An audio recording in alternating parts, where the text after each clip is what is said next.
سب سے پہلے میں آپ سے یہ جاننا چاہوں گا، کچھ دن پہلے آپ نے یہاں دھرنے میں عاطف میاں صاحب کا ذکر کیا اور آپ نے اس حوالے سے ایک سٹیٹمنٹ دی۔ اس سٹیٹمنٹ کے بعد مذہبی حلقوں میں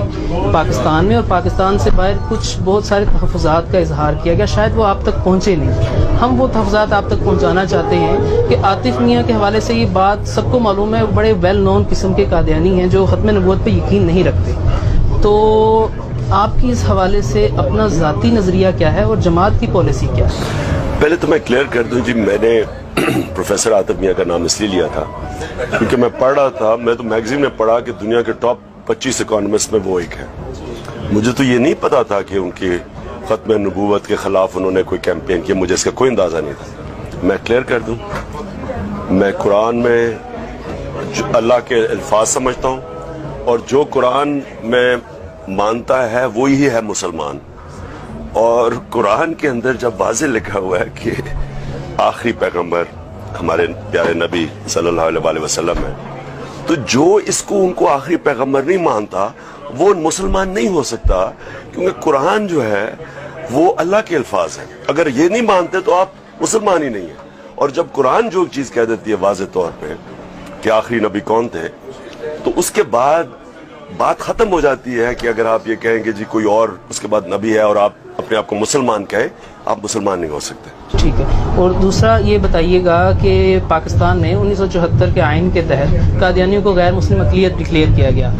آپ کی جماعت اگر اقتدار میں آتی ہے تو کیا اس شک کو ایسے ہی رہنے دیا جائے گا یا اس کو تبدیل کرنے کا کوئی ارادہ ہے؟ یہ سوال اس وجہ سے پیدا ہوتا ہے کہ مختلف اوقات میں سوشل میڈیا پر آپ کے حوالے سے ایسے کلپ چلائے گئے ہیں،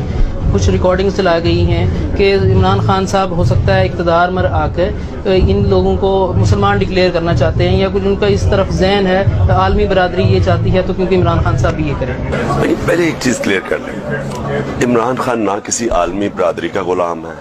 نہ وہ اس کو اتنا شوق ہے پرائم منسٹر بننے کا کہ وہ اپنے ایمان کے اوپر کوئی کمپرومائز کر سکتا ہے۔ میں بلکہ ایمان کی وجہ سے ہی آیا ہوں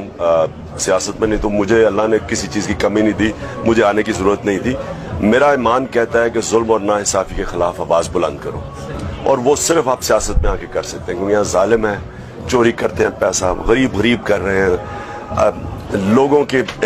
کو انسانوں کی طرح رکھا نہیں جاتا، جانوروں کی طرح رکھا جاتا ہے۔ اور جو ہمارے تصور میں کہ نبی صلی اللہ علیہ وسلم کے اس دنیا کے جانے کے بعد